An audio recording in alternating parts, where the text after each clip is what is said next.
If you draw a straight line north from the Reno airport, it runs right into Wild Creek Golf Course, the site of the new high school. The explosion sent massive shards of this tree flying through the air. This particular branch landed over 100 feet from the tree, and when the owner found it, it was impaled into the grass like a spear. The average customer probably only uses 2 to 3 bags per trip, but someone shopping for the entire week, they might need 25 to 30 bags. And at 10 cents per bag, that can add up. The water is so high that this lifeguard chair, which is usually 10 to 15 feet from the shore, is under a foot of water. It's just like what happens when you make ice cubes. When you fill the tray with water and put it in the freezer, hours later when you pull it out, the ice cubes have expanded, sometimes causing the tray to crack. Well, certainly there were dozens of protesters about a half an hour, 45 minutes ago, but now hundreds of protesters behind me. This will be the crowd that greets President Trump today. O.J. Simpson making it very clear that he wants to go back to Florida after he's released from the Lovelock prison. I'm in Truckee right now. You guys, probably most of you guys are in Reno. Are you guys getting snow where you are yet? Chaos inside the Donald Trump rally in Reno tonight. Trump rushed off the stage by Secret Service. Go. A man is tackled and escorted from the rally. It's possible that these people could have, strangled me and killed me right on the spot. But only an hour later, he is released. Austin Kreitz is a Republican from Reno. He says he pulled out his sign and Trump supporters turned violent. Bam, I get tackled by all these people who are just like kicking me, grabbing me in the crotch and just beating the crap out of me. They were wrestling. It was like they were wrestling, and it just opened up, like a mosh pit at a Metallica concert. SWAT teams escort Kreitz out and the rally resumes. After being released, he says he's okay. After the football game, if you've been beat up, you have to kind of wait until the next morning to see how you feel. Kreitz says this incident is exactly why he isn't voting for Trump on Tuesday. I just hope that people in Nevada can really think twice before you push that button for this guy. It was perhaps the loudest and most packed staff basketball game ever. I haven't seen this gym this full since the championships.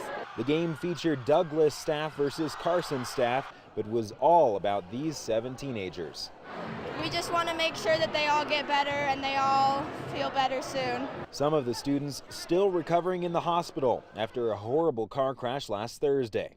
Between t-shirts, raffle prizes, and the $5 to get in, well over $10,000 was raised for their families. Our team is what? Our team is ting. And 2 student sections that normally don't like each other were side by side. At one point, all of them chanting Carson Strong. One school doesn't like another, or another doesn't like us. Community's first, and it's great that we can come together. At halftime, cheers to pray for each of the victims. They're still fighting, so that's the bittersweet part. And a recognition of the firefighters who responded that night. In the end, Douglas staff pulled away to win 48-42. But the real victory was turning a rivalry that is at times mean-spirited and divisive, friendly and unifying. Even with tragedy, like rivalry, it doesn't matter. When something bad happens, we can all come together.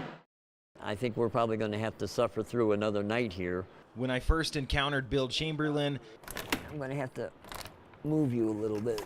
He was asleep in the stables, the only person still evacuated from the Aspen fire that hadn't yet found another place to stay. But that's not by choice. You see, he can't really go anywhere. As long as Dad is around, everything is okay. He calls the 15 wolves he cares for his kids. He can't leave their side. Come on, knucklehead. As flames from the Aspen fire approached his wolf refuge Saturday, he spent a few hours getting all 15 wolves into these crates and stockpiling 3 weeks worth of food. Putting a leash on them and putting them into a box like this is very difficult to do. I hate to see them cramped up like this, but at least they're safe. 24 hours later, it's very dull. They still don't know when they can go home, but Bill is remaining calm. If I'm scared, they become scared. If I'm confident, they become confident. He knows fire crews are working to get them home ASAP. You can't hand enough appreciation to them for what they do. It's absolutely amazing. But the wolves were becoming lethargic in their small crates as temperatures neared triple digits. They're burnt. I mean, they've been in this cracker box since yesterday afternoon. Then, right as I was starting to go back to Reno, they caught a break. After staying at the evacuation center for more than a day, Bill and his 15 wolves finally found a better solution. A nearby farm offered up their stables, and the wolves will stay here until the evacuation order is lifted. In Palomino Valley, Ben Margiott reporting.